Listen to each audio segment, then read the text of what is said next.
Wow, that's some group of people. So we're going to be discussing something so important for our country, for our economy, and for getting us all working again and working well again. It's a tax reform that I think will make America strong and great again. Too few Americans are working, too many jobs are being shipped overseas, and too many middle-income families cannot make ends meet. This plan directly meets these challenges and the challenges also of business. It will provide major tax relief for middle income and for most other Americans. There will be a major tax reduction. It'll simplify the tax code. It'll grow the American economy at a level that it hasn't seen for decades. And all of this does not add to our debt or our deficit, but I'll also be discussing some of that at the end, because we have to make much better deals, we have to negotiate much harder, and we've got to make our economy strong. Changes for individuals will be at levels that you haven't seen in a long time. We're going to cut the individual rates from 7 brackets to 4. Simplification. 25%, 20%, 10%, and 0.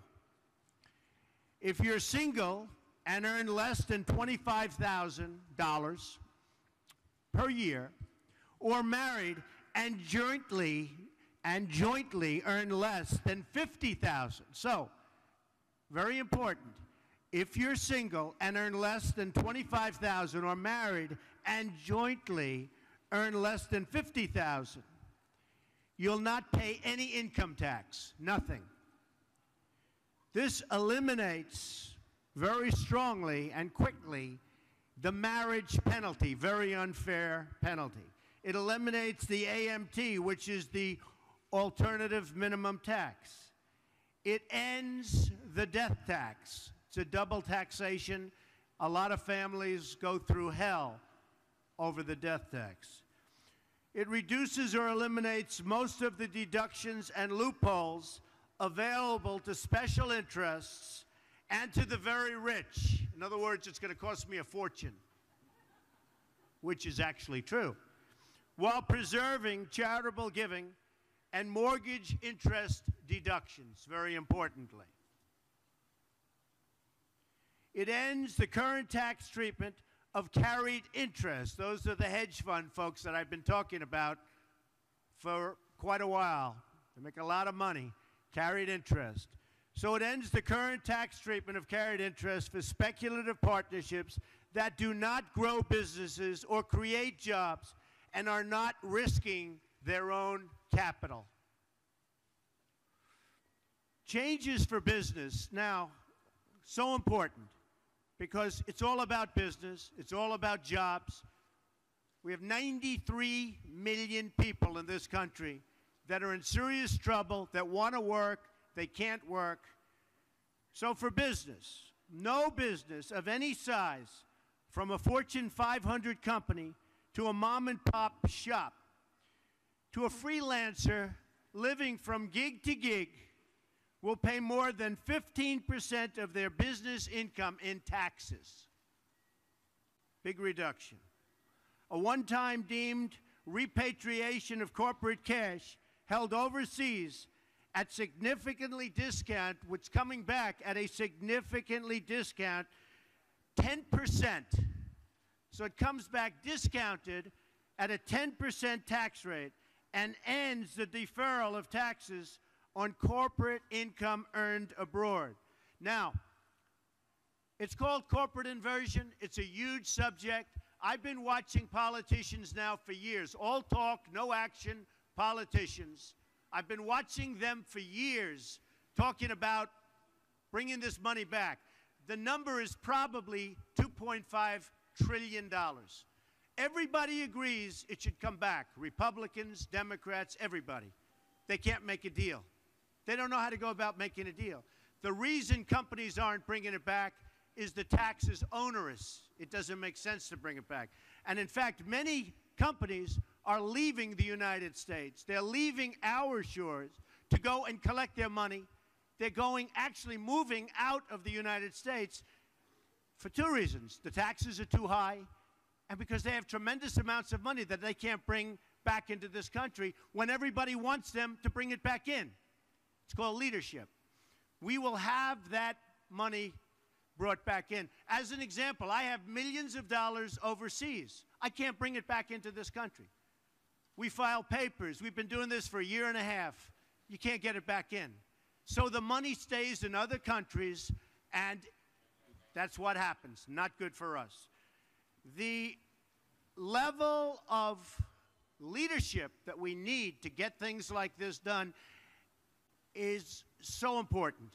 But this is something, and I've been watching it for a long time, everybody agrees to.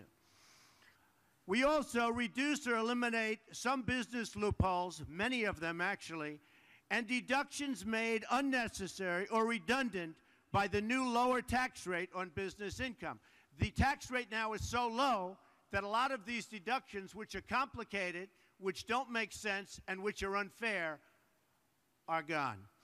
And we phase in a reasonable cap on the deductibility of the business interest expense. So we are going to give you, we have a very complex set of papers that actually, if you know business, is not so complex. And we're going to hand them out right now to the press. And I think you'll see, we have an amazing code. It will be simple, it will be easy, it will be fair, it's graduated. As you get up in income, you pay a little more. Some of the very unfair deductions that certain people have been given who make a lot of money will not be available any longer. But I actually believe they'll do better because I think the economy will grow. It'll grow rapidly, and we'll have something very special. Now, with all of that being said, and before we take some questions, we have to cut the costs of what's going on in this country. If you look at what we're doing and the money we're spending, I read where a washer, you know what a washer is? Nuts, bolts, and washer. To send from one state to another, it was a 19-cent washer, and it cost $900 and some odd thousand to send it from here to there. And there are many examples. Hammers that cost $800 that you can buy in a store for a tiny amount of money. We will run this country properly. There is so much money to be saved. We're reducing taxes, but at the same time, if I win, if I become president, we will be able to cut so much money and have a better country. We won't be losing anything other than we'll be balancing budgets and getting them where they should be. So this is a plan that's simple, that's a major reduction. I think people are going to be very happy. We've already had some very good reviews. I did the plan with some of the leading scholars and economists and tax experts that there are in this country. They love it. They say, why hasn't this been done before? And this is my wheelhouse. That's what I do well. The economy is what I do well. Whenever they do polls, I always come out way above everybody else on the economy. And on leadership, by the way, but I won't say that. So if anybody has, wow.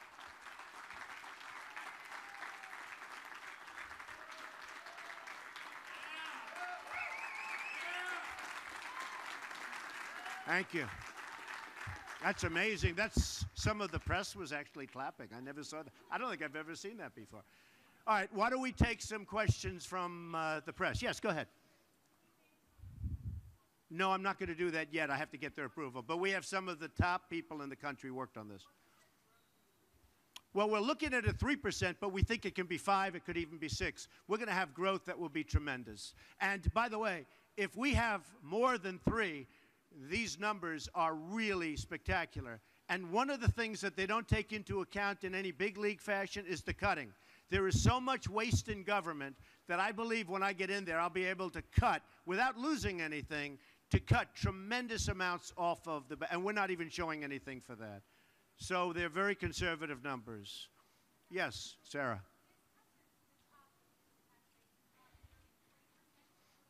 Yeah.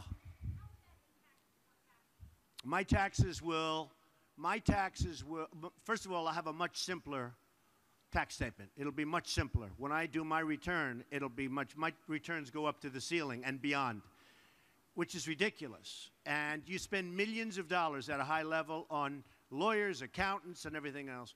We want to simplify them to a tremendous, tremendous level. The bracket of 25, the big difference is many of the loopholes and many of the deductions, which are old, have been there for years, are antiquated in many cases, or are put there because a lot of the people that get these deductions are contributed to Hillary, they're contributing to Bush, they're contributing to every candidate but Trump, because I'm not taking any money, I'm self-funding. And these people want these deductions. There will be people, we're reducing taxes, but believe me, there will be people in the very upper echelons that won't be thrilled with this. We're taking away deductions, and that's one of the reasons we're able to lower it so. Yeah, this is actually a tax reduction. A big tax reduction, including for the upper income. I believe that the economy will do so well that even though they won't be getting certain deductions, which aren't fair for them to be getting, that they'll end up doing better. Okay, yes, go ahead.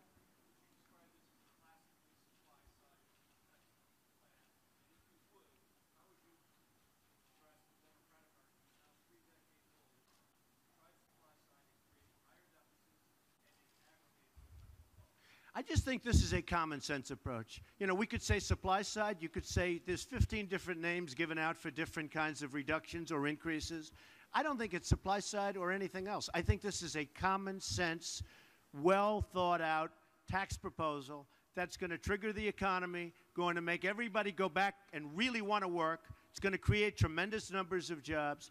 One of the other things that I'm coupling this with is if I become president, I'm going to renegotiate our trade deals, because our trade deals are not sustainable by this country. Not sustainable.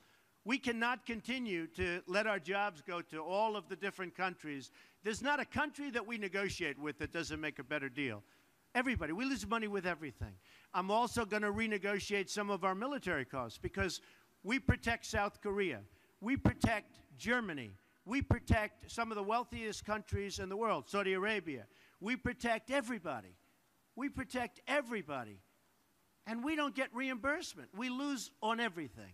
We lose on everything. So we're going to negotiate and renegotiate trade deals, military deals, many other deals that's going to get the cost down for running our country very significantly. I'm not showing a big number in that, but I believe that if I become president, those numbers are going to be massive. As an example, Saudi Arabia, they make $1 billion a day.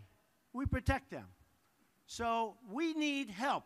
We're losing a tremendous amount of money on a yearly basis, and we owe $19 trillion. I used to say 18 for the last 6, 7 months. Now it's 19, and it's only going up. Yes, Tom?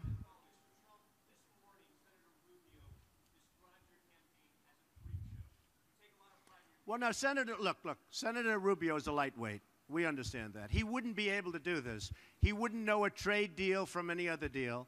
And what certain people are trying to do is they're trying to take, we just went up in the last poll, we went up 2 points in the last poll, and we continue to go up.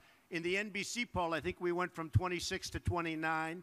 We're going up very strongly in the polls. They don't know what to do about it. I built a great company. You'll see that in 60 Minutes last night. I built a great company. It's a phenomenal company with very little debt, tremendous cash flow. I'm funding my own campaign. Guys like Rubio, I mean, he desperately needs money. Ask the car dealer in Florida. Ask the people that support him. And a guy like Rubio and others, I don't want to single him out. You're singling him out. But they're largely controlled by their donors, the special interests, and frankly, more than anybody else, the lobbyists. I've turned down millions and millions of dollars from lobbyists and special interests because it's not the right thing. It's just not right. And that seems to be resonating very strongly. Yes? Thank you. Thank you.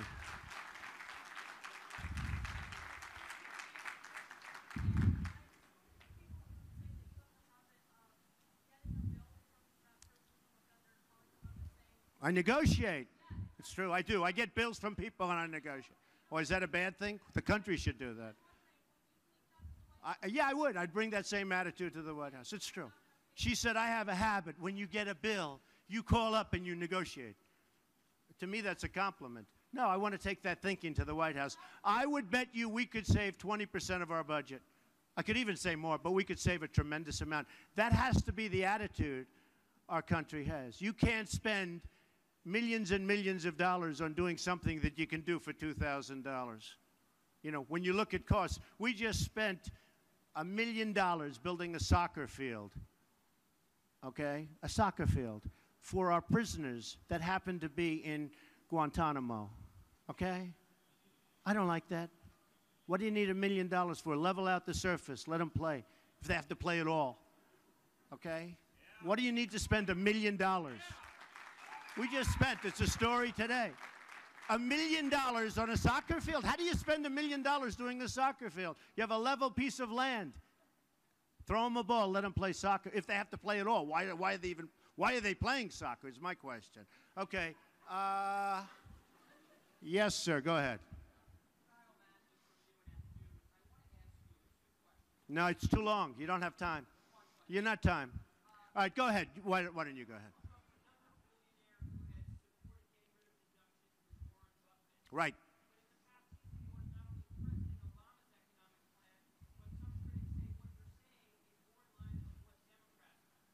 No, not at all. We're lowering taxes, which the Republicans love. And I think one of the reasons I am doing so well in the polls, and one of the reasons I'm doing so well when it comes to the economy in all polls, is that this is the thinking. No, we're lowering taxes very substantially, we're simplifying, and we're getting rid of deductions that are actually obsolete that certain people want to keep for certain reasons. So no, that's not true. Yes, sir, go ahead.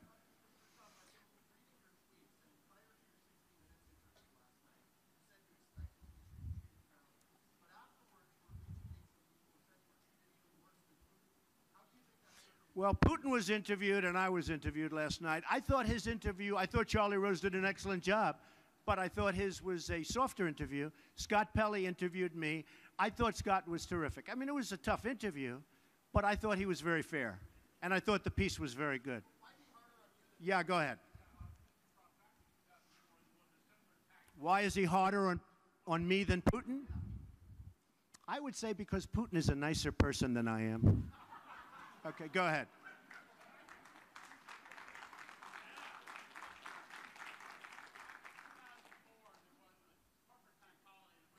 Right, right.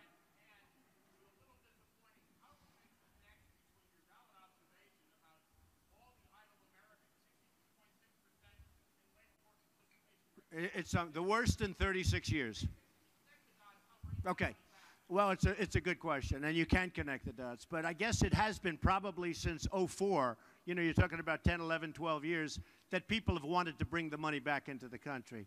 And again, it's called corporate inversion. And a lot of times the corporations are moving out and they're going to other countries, taking jobs. And now we have a really big problem because we have serious companies, very large, very prestigious companies, as you know. Obviously, you know something about business. But we have major companies looking to move out of the United States. You know, it used to be they'd move from New York to Florida, they'd move from New Jersey to Texas or whatever. Now they're talking about moving from the United States to Ireland and to England and to other places, to Spain, where they get treated differently and, frankly, better.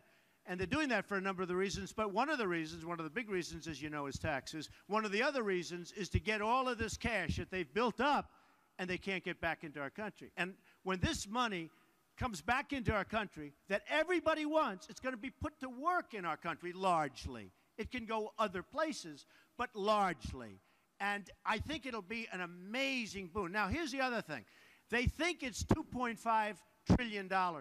I think it's much more than that. I actually think it's going to be more money than that. And boy, if it is, we have hit pay dirt. Yeah, go ahead, real fast.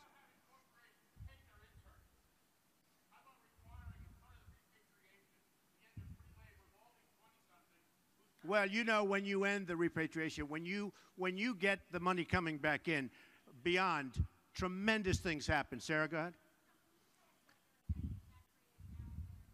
Well, I'll be announcing that in the not-too-distant future. But I will tell you, I've been honest. I'm the only one that's honest about this thing. I watched Romney, and I watched, I pay so much tax, I pay so much tax. I watch all politicians, and they say, I fight like hell to pay as little as possible. Can I say that? I'm not a politician. I fight like hell, always, because it's an expense. And, you know, and I fight. I have the best lawyers and the best accountants, and I fight, and I pay. But it's an expense. And frankly, I would feel differently if this country were spending the money wisely instead of throwing it out the drain. Our country spends our money so stupidly. And I will tell you that I can speak for myself. I pay a lot of tax, but I fight like hell to make it as low as possible. But I would feel a lot differently if our leadership was such that I respected the decisions. All you have to do is look at a list of the things that our government is spending money on right now, and you don't feel so good about our country. Yes?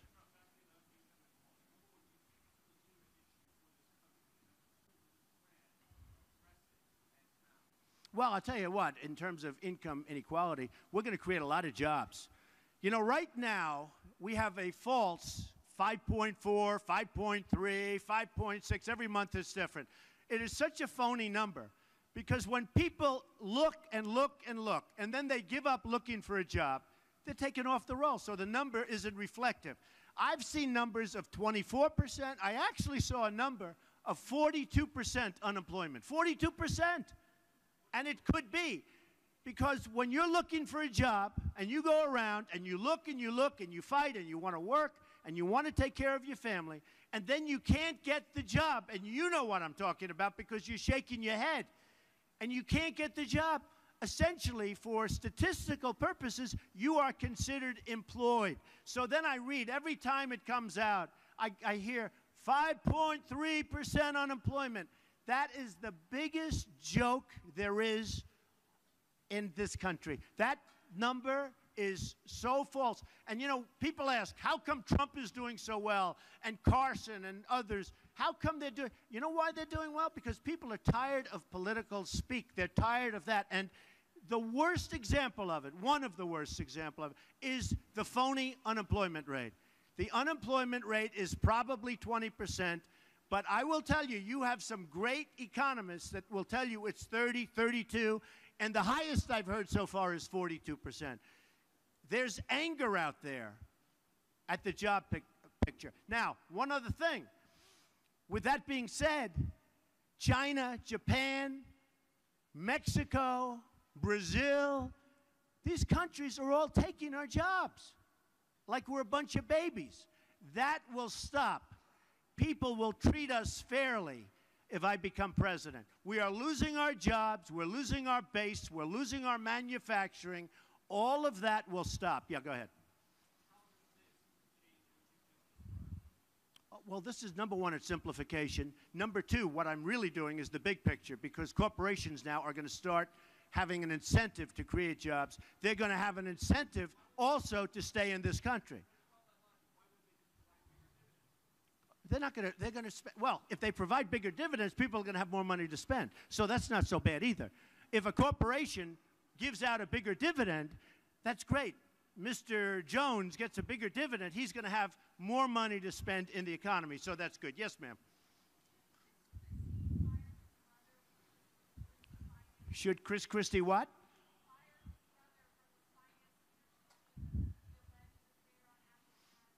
I know nothing about that. Yeah, go ahead.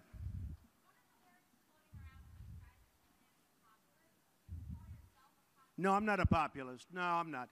I'm a man of great common sense. I'm a man that's built a tremendous company with the best locations in real estate, the best everything. You're here at one of them. I have many of these. I've done a great job. I've employed tens of thousands of people.